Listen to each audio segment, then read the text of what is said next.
धीर्धैनं श्रवणपटे यतिवरा महावाक्य जनार्दन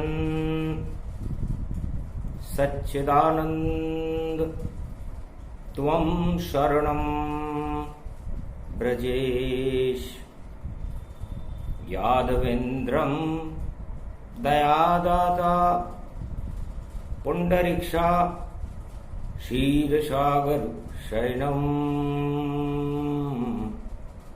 कमलनयनम नमस्तुते नमामि श्री हरि।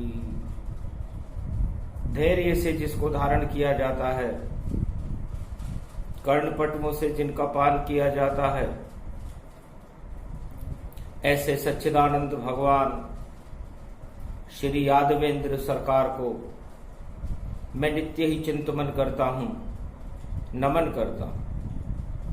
जिनको नमन करने से मंगलादि मंगल तो हो ही जाते हैं, साथ ही में बहुत बड़ा बल मिलता है मनुष्य। वाणी ब्रह्माणी करो वाणी पर नितवास, राम कथा वर्णन करूं पूर्ण कर्मा। मृत्युलोक ईश्वर भवन और मृत्यु जगत में हो, बदल जाते हैं चार चार युग, पर मृत्यु क्षय नहीं हो। कुमारिका क्षेत्र में रोहिणी की तपोभूमि में भगवान मार्कंड तपस्या कर रहे। सारा जगत ही तप रहा और तप गए सारे संत, और रोहिणी तप रही 9 दिन, फिर छा जाता है बसंत। मार्कंड भगवान ने अपने गुरु भगवान शंकर से कुमारिका क्षेत्र में संतों के समागम में एक प्रश्न रखा। महाराज, ये रोहिणी क्या है? 9 दिन तक ज्येष्ठ के महीने में क्यों तपती है, और इसके तपने से मानवता का कल्याण कैसे होता है? 9 दिन जेठ दोपहरी के और सारे जगत को तपाते हैं, और दृश्य अदृश्य संत सारे सब इसमें ही तप जाते हैं। सारी प्रकृति तपती है और सूर्य चंद्र तप जाते हैं, और 9 दिन क्या इसको समझाओ, ये मार्कंड्य फरमाते हैं। शंकर प्रकट भये त्रिपुरारी, धर्म सभा उठ गई सारी, कीन दंडवत मुनि प्रणामा, धन्य धन्य ये पावन धामा। ये कलयुग की काली बेला और रोहिणी इसमें आई है। 28 मई है भारत में, और क्या क्या रंग खिलाई है। 28 मई सब बात समझा देंगे भगवान शंकर। मार्कंडे से कहा, मार्कंड्य दीन दयाल विरद संभारी, हरो नाथ मम संकट भारी। भगवान शंकर ने एक चौपाई पढ़ी, उस धर्म सभा में सन्नाटा हो गया कि भगवान शंकर जो ज्ञान के तेज पुंज है, जिनके पास दिव्य दृष्टि है, और जिनकी शिव शक्ति, महाशिव शक्ति सारे संसार का ही कल्याण कर देती है, जिनकी जटाओं से गंगा बहती रहती है और सारे संसार की सारी ज्ञान शक्तियों को अपने अंदर समाहित रखने वाले शंकर भगवान जो त्रिनेत्र हैं, उनकी इस चौपाई को सुनकर सारा धर्म समूह और सारे संत सन्नाटे में आ गए। तब भगवान शंकर ने कहा कि भाई ये हमारा काम नहीं, महामारी फैल गई है और महामारी से बचने के लिए हमें भगवान मर्यादा पुरुषोत्तम राम की आराधना करनी चाहिए, चाहे कोई सा भी युग हो। देहिक देविक भौतिक तापा राम राज काहू नहीं व्यापा। देहिक देविक और भौतिक तापों को मिटाने के लिए मर्यादा पुरुषोत्तम राम जो नारायण का ही स्वरूप है सक्षम है। इसलिए भगवान शंकर भी उनसे ही मार्गदर्शन प्राप्त करना चाहते हैं कि दीन दयाल विरद संभारी हरो नाथ मम संकट भारी। हे दीन दयाल मर्यादा पुरुषोत्तम मेरे इष्ट देव राम, कलयुग में इस समय ये क्या हो रहा है? मर गई आत्मा सारी यहां और मानवता से सकती जाती है और दानवता कर रही अट्टहास। ये कैसी 21वीं सदी प्रगटाती है। रामचंद्र भी आ गए उसी सभा के माय, दिव्य सिंहासन बना दिया शिव ने और आसन देते बिठाए। भगवान मर्यादा पुरुषोत्तम राम भी उस धर्म सभा में आ गए। तब भगवान शंकर से मर्यादा पुरुषोत्तम राम ने कहा, हे भगवान शंकर, ऋषि मुनियों, मार्कंडेय मुनि, समस्त ब्रह्मवेताओं, देश देश के नृपालों, आप इस मृत्युलोक में जिसे मैंने ही बनाया है, जीवन बाद में बनाया है, मृत्यु पहले बनाई है, इससे मृत्यु से न डरो। मृत्यु से बचने के लिए मैंने आत्मा मरती कभी नहीं, ये प्रबल रूप मेरा मानो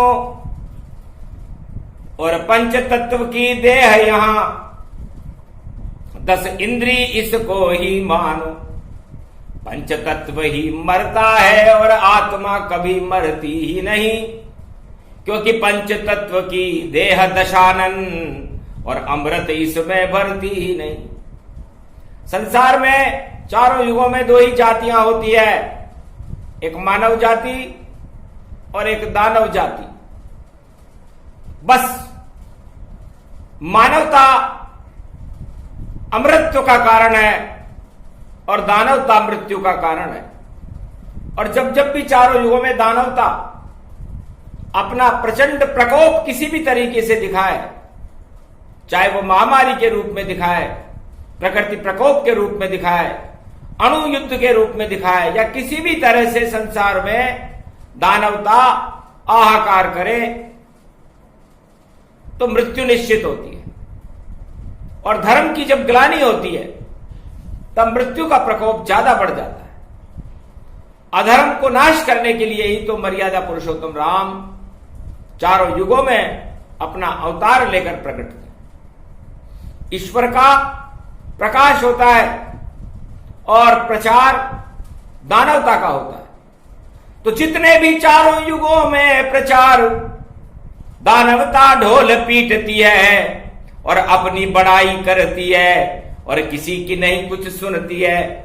हिरण्याकश्यप रावण और कौरव सरकार बड़े बड़े कलयुग में राजा हो गए बंटाढार। जब राजा प्रजा की न सुने और अपनी जय जयकार करने में व्यस्त हो तो समझ लेना चाहिए दानवतावाद संसार में छा गया है और मानवता सिसक रही है।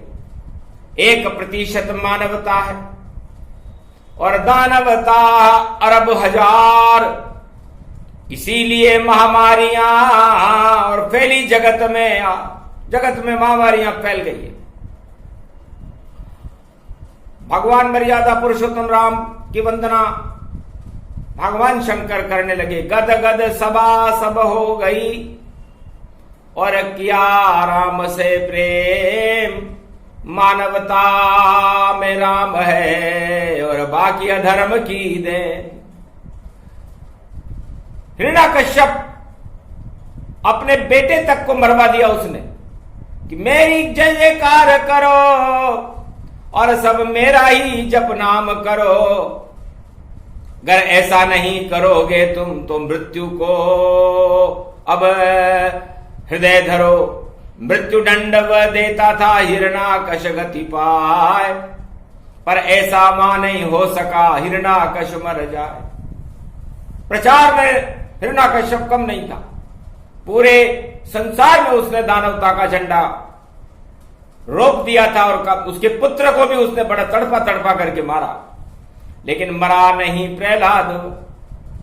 शक्ति रूप साकार राम नाम की शक्ति से और बना भारत युवराज और भारत का युवराज बना, भारत का नेतृत्व किया। उसके बाद रावण देखो सोने की लंका लाया था, जिसने भी देखा लंका को सबका ही जी ललचाया था। तो सोने की लंका में 1.25 लाख परिवार और 14,000 खरदूषण थे जो करते रावण की जयकार। रावण ने उस समय 14,000 खरदूषण पाल रखे थे।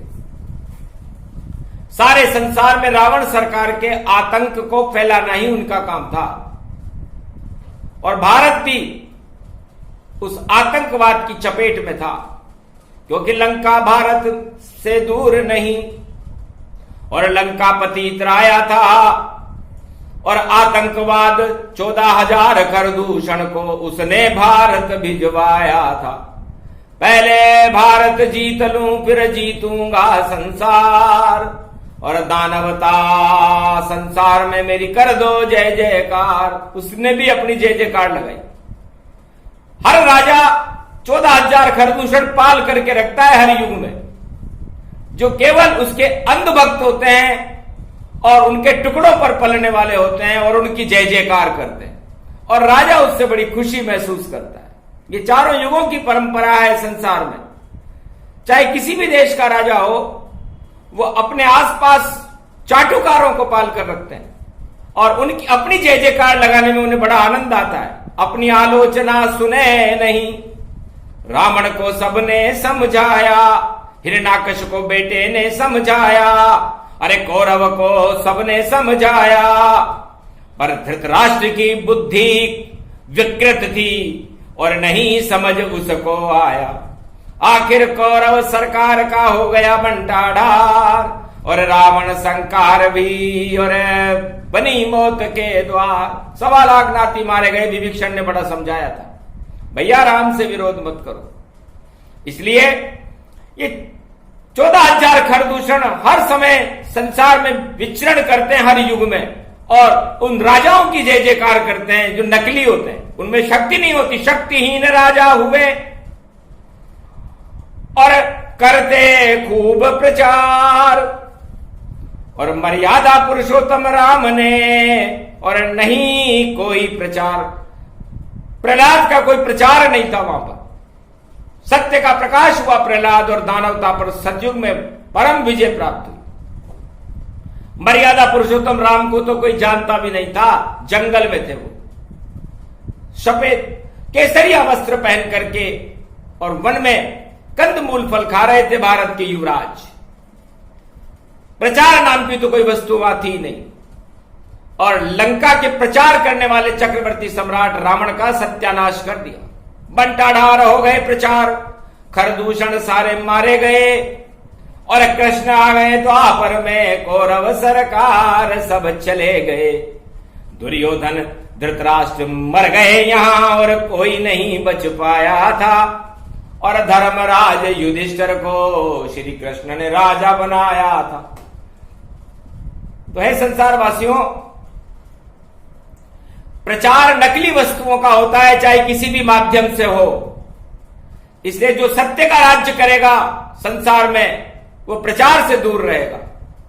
जो राजा अपने को प्रचार से दूर रखे और ईश्वर का प्रकाश फैलाए, वो राजा मानव राजा माना जाएगा। और जो अपने प्रचार में ही व्यस्त रहे और अपनी जय जयकार कराए, वो दानव राजा माना जाएगा। तो मानवता और दानवता में ये फर्क है। अब मुद्दा कलयुग का भारी, क्योंकि फैल गई यहां महामारी, इसको हटाएं कैसे हम, ये समझ नहीं कोई पारी।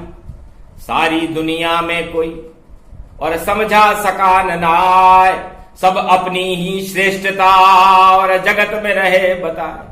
कोई कहता है मेरी दवाई श्रेष्ठ है, कोई कहता है मैं श्रेष्ठ हूं, कोई कहता है ये खराब है। अरे दवा कभी खराब नहीं होती, दवा दवा ही होती है और दवा से रक्षा होती है। और ईश्वर भी प्राण बचाते हैं, ईश्वर में शक्ति होती है।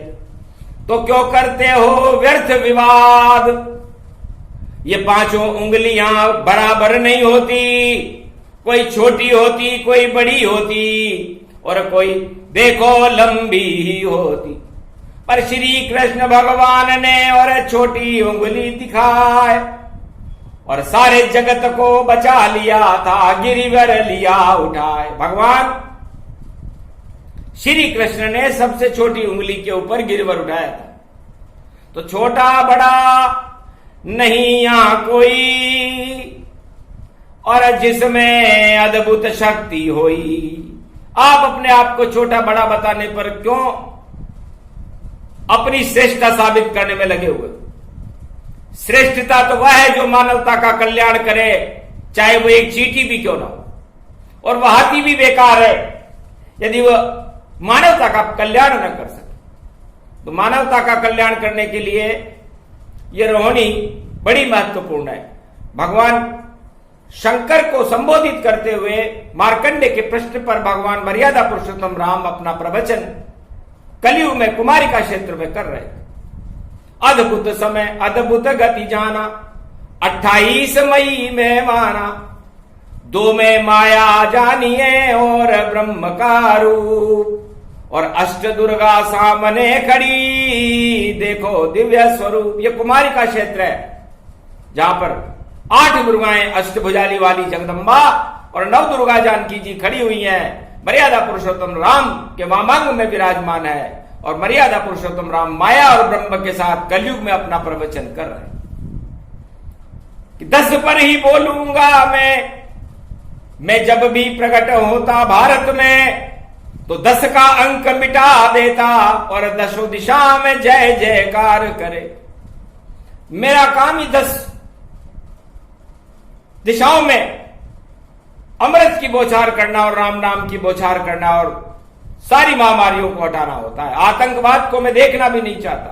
हाथ उठाकर मैंने प्रतिज्ञा की थी त्रेता युग में, निश्चर विहीन पृथ्वी करूं। हाथ उठाए राम, 14 वर्ष में कर दिया रावण काम तमाम। वो थे राजा, आज के राजा तो भाषण देते हैं, उनसे होता कुछ नहीं है। नए नए नारे रोज लगाते और फिर बदल बदल के लाते हैं। कलयुग के जगत में सारे राजा अपने को श्रेष्ठ बताते हैं। श्रेष्ठ वो नहीं जो नए नए नारे रोज ला दे और प्रजा का तो कल्याण ही ना हो। श्रेष्ठ वह है जो नारा न लगाए करके दिखा दे। तो भगवान राम कहते हैं कि ये 10 का अंक द्वापर में मेरे सामने आया, त्रेता में मेरे सामने आया, सतयुग में मेरे सामने आया। सतयुग में तो 1 और 0 था। 1 हिरण्यकश्यप था और 0 उसका लड़का प्रहलाद था। ये 10 का अंक वहां पर आया था। तब सर्वशक्ति वैभव गति 0 में कर दिया प्रकाश और हिरण्यकश्यप मारा गया, हो गया उसका नाश। तो सत्य की विजय कर दी मैंने, 0 में भी सत्य भर दिया और उस एक दानवतावादी राक्षस हिरण्यकश्यप का नामो निशान मिटा दिया। फिर त्रेता युग आया जब तो दशानन रूप यहां भारी था, आतंकवाद फैलाता था और जगत में देखो हाहाकारी था। तो उसी दशानन को मैंने और लंका जाके मार और सारे जगत का कर दिया रामचंद्र उद्धार। उस दशानन रावण को मैंने ही मारा और इसलिए मारा कि तुम अपना आतंक मानवता को सिसकाने में क्यों कर रहे हो। तुम्हारे पास शक्ति थी, भक्ति थी, 4 वेद 6 शास्त्र 18 पुराण के ज्ञाता थे, तो मानवता का कल्याण करते। अपना झूठा प्रचार प्रसार क्यों करवा रहे हो। 14,000 खरदूषण क्या कर लेंगे। तुम ही शक्तिशाली हो, ये तो मूर्ख मान, ये क्या जय जयकार करेंगे, ये नहीं कोई भगवान। ये तो टुकड़े पे पलने वाले और 1.25 लाख ये नाती हैं, और तेरे घर में नहीं कोई, और देखो जले दिया नहीं बाती है, एक दिया ही जलेगा, नाम विभीषण जान, वही लंका का राज करेगा, बोले राम भगवान। इस तरह दशानन को मैंने त्रेता युग में समाप्त कर दिया, और द्वापर में मैं खुद ही ब्रह्म, और 10 रूप दशानन मिटाने आया था।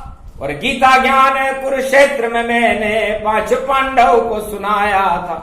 तो 5 पांडव वो 5 रहे, और एक कृष्ण जब मिलते हैं तो 5 और 5 दुगने होकर और 10 दिशाओं में विचरते हैं। तो 10 दिशाओं के अंदर हो गया पांडव प्रकाश, और महाभारत के युद्ध में हतनापुर कुरुक्षेत्र में हो गया कौरव नाश। और फिर कलयुग में ये 10 का अंक आया, कोरोना महामारी के बीच में आया और रोहिणी के बीच में आया। तो रोहिणी है मनुष्यों, अब आपको मैं वो मुख्य संदेश जिसे सुनाना था, मार्कंडे का प्रश्न था, उसका उत्तर देता हूं कि हर मनुष्य के अंदर 2 विचारधाराएं होती हैं। जो आत्मा को हम मृत्युलोक में भेजते हैं 4 युगों में, या तो वो मानवता के रास्ते पर जाता है या दानवता के रास्ते पर जाता है। हमारे शरीर में ये पंच तत्व का शरीर है, इसे पांडव मानो। पांडव और पंच तत्व एक जैसे हैं, और इस पंच तत्व के अंदर आत्मा भगवान श्री कृष्ण को मानो। तो आत्मा के रथ में ये पंच तत्व रूपी पांडव सवार रहते हैं, और ये 10 इंद्रियां दुर्योधन का रूप है, रावण का रूप है, दशानन। ये आपको भटक भटक अज्ञातवास में जैसे पांडव भटके जाए, और हर युग में ये दानवता का दशानन सबको ही भटका। ये 10 इंद्रियां आपको भटकाने का काम करती है और आपके अंदर दानव वृत्ति पैदा करती है, और आप अपनी मानवता को छोड़कर वो अर्जुन उस भगवान कृष्ण के रथ से उतरकर और अज्ञातवास में और उस कौरव नीति की तरफ बढ़ने लगता है। और ये 10 इंद्रियां हर मनुष्य का पतन कर देती।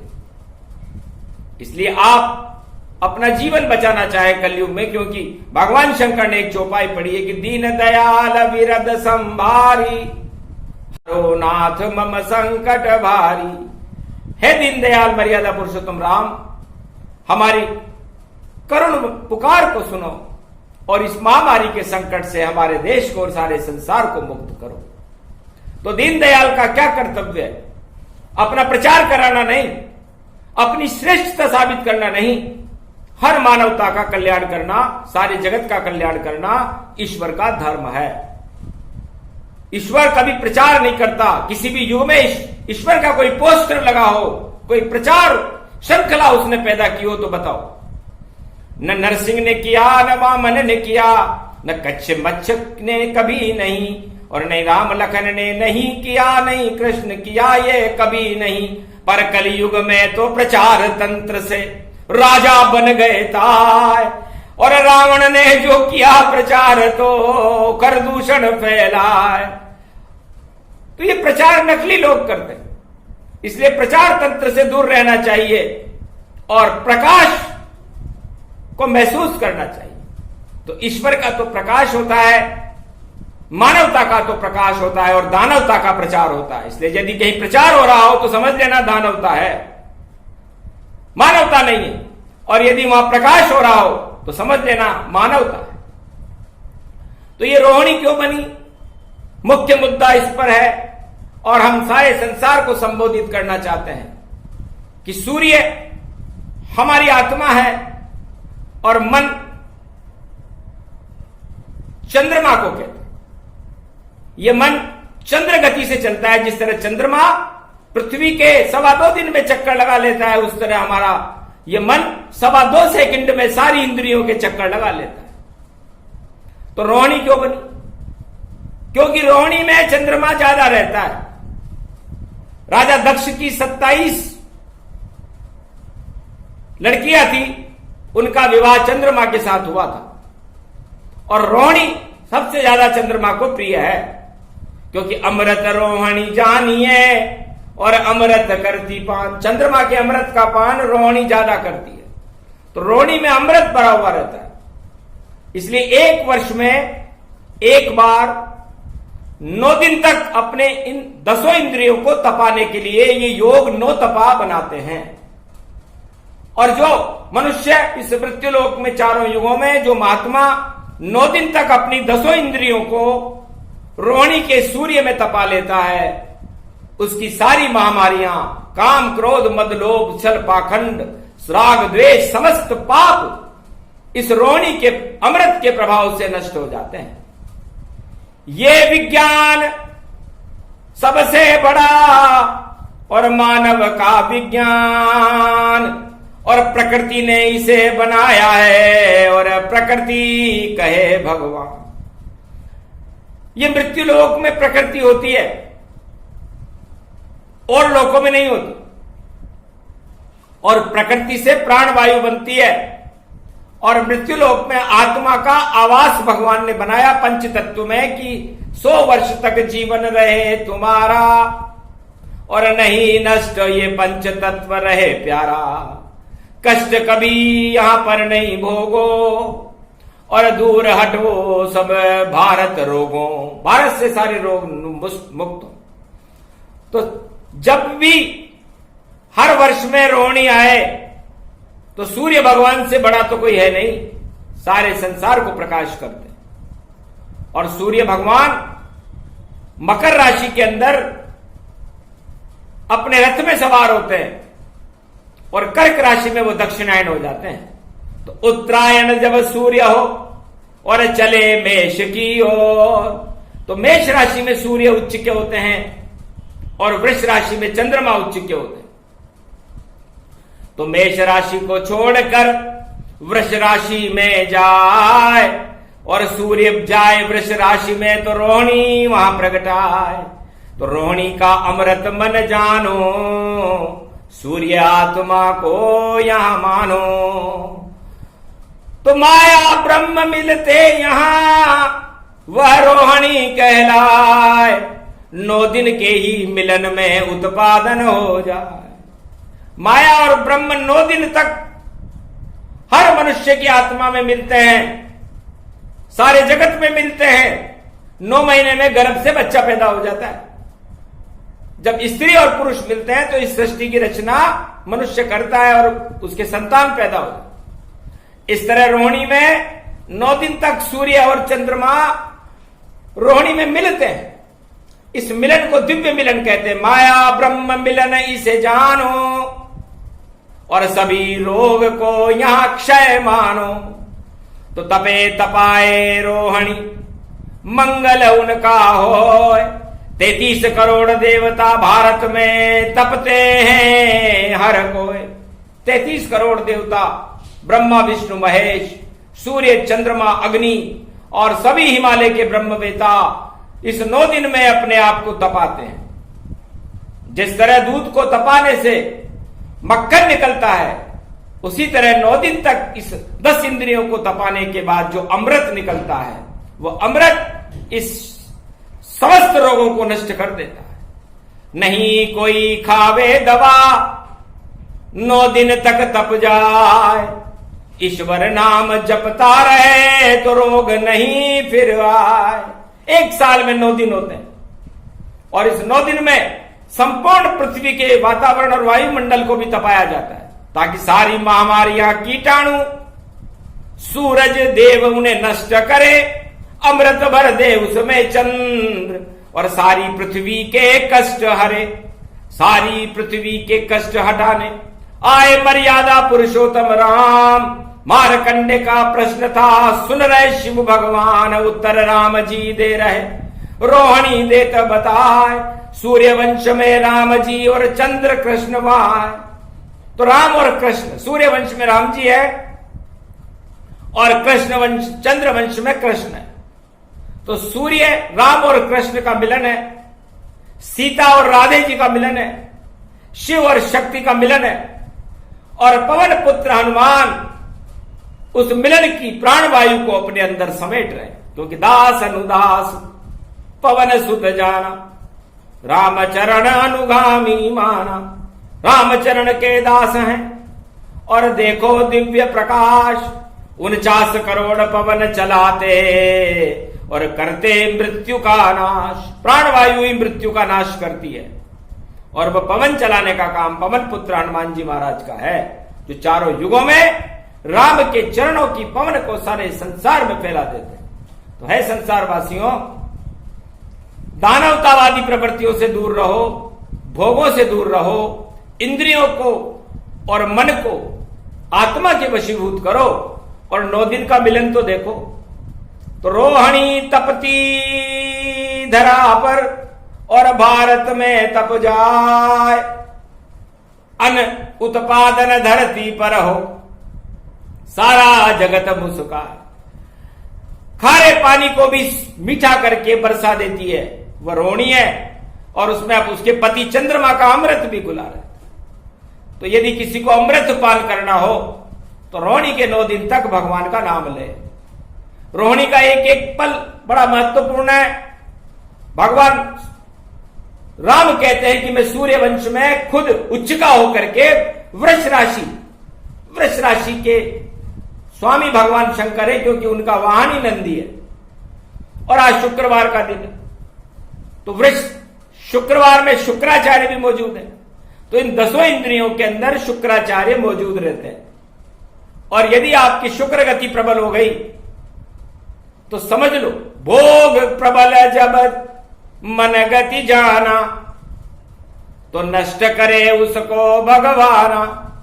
भोग वृत्ति को नष्ट करे और ये आत्माशय हो, पंच तत्वशय हो गया। शुक्र वृत्ति थी जो, ये शुक्राचार्य महाराज आपकी इंद्रियों को ललचा करके और आपको भ्रम कर देते। तो इंद्रियां मन के वशीभूत हो जाती है और मन चलायमान होता है और भोग की तरफ चला जाता है और भगवान से बहुत दूर हो जाता है और दानवतावाद को अपने शरीर में भर लेता है। पाश्चात्य आचरणों को जब आप अपनाओगे तो हर मनुष्य का पतन संभव है। दवा क्या करेगी, ईश्वर का नाम क्या करेगा? क्यों अपने आप को श्रेष्ठ बता रहे हो? मानवता का धर्म तो प्रजा को कल्याण करने के लिए और मानवता को बचाना है। ईश्वर संपूर्ण संसार का होता है, किसी एक देश का नहीं। इस तरह राजा संपूर्ण प्रजा का होता है, किसी दल का नहीं। इसलिए राजाओं को इस समय मानवता की रक्षा करने के लिए, अपनी श्रेष्ठता का त्याग करके मानवता को बचाने के लिए 9 दिन तक भगवान की आराधना करनी चाहिए। ये राजा रघु ने भी की, जनक जी ने की, राम ने की, दशरथ ने की, भगवान कृष्ण ने की। सारे राजा अपने प्रजा का कल्याण करने के लिए भगवान होते हुए भी जंगलों में चले गए थे और ईश्वर की आराधना की थी। तो 9 दिन तक तो तप लो भारत में, अरे कल्याण ईश्वर खुद कर देगा और महामारी के इस विषाणु को पल में ही नष्ट वह कर देगा। शक्ति उसकी देखो, शक्ति और देखो बहुत विशाल, और जितने चारों युगों में आते हैं टल जाते हैं काल। विधि के संयोग को भी ईश्वर शक्तियां टाल देती है, ब्रह्मवेता टाल देते। तो ये महामारी कोरोना क्या चीज, इसे दवा के बल पे नहीं, ईश्वर शक्ति के बल पर और अपने मनोबल के ऊपर जीतो। आत्मबल ही ईश्वर बल है। आत्मा को प्रबल करो, और आत्मा को प्रबल करने का एक ही उपाय है कि रोहिणी के 9 दिन तक अपनी आत्मा को ईश्वर नामों से तपाओ, काम क्रोध मद लोभ को भगाओ, दानवतावादी प्रवृत्तियों से दूर रहो और मानवता के प्रकाश में सारे संसार में मानवता का प्रकाश फैलाओ। प्रचार नहीं, प्रचार करते ढोंगी बाबा, नकली सारे करते हैं। और इन नकल से दूर रहो भैया, और नकल मारीच ही मरते हैं। नकल करी जब रावण ने बना भिखारी ताय, चक्रवर्ती सम्राट था नकली बन गया है। पंचवटी में मारीच को और नकली हिरण बनाए, कालनेमी भी नकली बन गया, दीक्षा हनुमान दिलाए। सारे नकली मर गए, असली बचा है राम। चारों युगों में असली है भारत में राजा राम, बाकी सारे नकली है और नकली सब गए स्वर्ग सिधार, और सभी कर गए मानवता का देखो बंटाढार। हिरणाकश रावण कौरव और कर गए बंटाढार, आज तलक नहीं जानता और कोई उनका नाम निशान ही मिट गया। नहा नहीं कोई रोवन हारा, लंका में कोई रोने वाला नहीं है। तो ऐसी लंका बेकार, ऐसी सोने की नगर बेकार, ऐसे राजताज बेकार जिससे मानवता सिसके और आप 14,000 खरदूषण से अपने अपनी जय जयकार लगाओ। तो इन जयकारों से दूर रहो। जय तो भारत माता की लगनी चाहिए। भारत माता की जय हो, मर्यादा पुरुषोत्तम राम की जय हो, भगवान श्री कृष्ण की जय हो, मानवता की जय हो, आदि सनातन धर्म की जय हो, कुमारिका क्षेत्र की जय हो, मार्कंडे मुनि भगवान की जय हो, भगवान भोलेनाथ की जय हो। तो जय जय मानवता उठ गई यहां हिलोर। और देखो दूसरा प्रसंग है मचा राम का शोर। रोहिणी के सूर्य तो मर्यादा पुरुषोत्तम राम है और रोहिणी के चंद्रमा भगवान कृष्ण, दोनों का अद्भुत मिलन है। आज 28 के अंक में 10 बनते, तो इन दशानन प्रवृत्तियों से दूर रहो। इस आपकी आत्मा और शरीर के इस पंच तत्व में जो दशानन प्रवेश कर गया है दानवता का, भोग का, इस दशानन को आप स्वयं नष्ट कर दो। अपनी आत्मा को राम बनाओ और काम वासनाओं को हटा करके भारत को स्वर्ग बनाओ, वैकुंठ बनाओ और आत्मा और परमात्मा की जय जयकार करो, किसी राजा की नहीं। क्योंकि राजा चुनती प्रजा ये, और राजा करे कल्याण तब जाकर ईश्वर उसको देते हैं स्वर्ग में स्थान। वही राजा वैकुंठ में जाता है जो प्रजा का कल्याण करे। वो राजा नरक में जाता है जिसकी प्रजा दुखी होती है। इसलिए राजाओं को भी, पूरे विश्व के राजाओं को मानवता को बचाने के लिए, इस कोरोना महामारी को हटाने के लिए संकल्प उठाना चाहिए, जैसे मर्यादा पुरुषोत्तम राम ने उठाया। अपनी जय जयकार को बंद कर दो, क्योंकि कुछ दिन की, 4 दिन की चांदनी है, फिर अंधेरा पाक और पंच तत्व की देह हो जाती है राख। इसलिए इस पर न भूलो। सत्ता का अभिमान भी बड़ा खराब होता है। धन मद, राजमद, स्त्री मद, प्रबल मद, इन मदों का त्याग करो। इस मदों को तपाने के लिए ही तो रोहिणी है। और ये रोहिणी भगवान राम और कृष्ण का आशीर्वाद है और ये चारों युगों में प्रवृत्त रहती है। यदि रोहिणी न तपे तो मानवता सिसकने लग जाए। इसलिए मानवता का प्रकाश करने के लिए यह रोहिणी का दूसरा उपदेश पूरा होता है। पूरे हुए उपदेश कृष्ण हर्षाए और राम सिंहासन उतरे, शिव को प्रणाम करने आए। राम और शिव का मिलन और राम कृष्ण मिल जाए, सारे ब्रह्मवेता मिले, ये कुमारिका क्षेत्र में आए। राजस्थान की धरती पर ये पावन दिया संदेश, हाड़ौती की धरती है जहां कर गए राम प्रवेश। कुमारिका क्षेत्र का ये रोहिणी का दूसरा प्रवचन भगवान राम की प्रेरणा से पूरा हुआ। हे मर्यादा पुरुषोत्तम राम, भारत की कण कण में आपका आश्रय रहता है, कंकर कंकर में शंकर रहते हैं। इसलिए भारत भूमि की जय हो, जहां पर राम और कृष्ण कण कण में रमे हुए हैं। इतनी पावन भारत माता, और फिर यहां कोरोना क्यों आया? आप हटा दो राम कृष्ण इसे और नहीं चलेगी यहां माया। ये विषाणु यहां पर और आगे चल नहीं पाए। धन्य धन्य ये रोहिणी जो इसको दे ये तपा। काला फंगस और बीमारी सबको भारत से हटा देंगे। 9 दिन की रोहिणी 9 दिन में इन सबको ही निमटा देंगे। तो 9 दिन तक शुभ कर्म करो तो प्रजा हो ये कल्याण, और जय जयकार करो राम कृष्ण की और बोले शिव भगवान।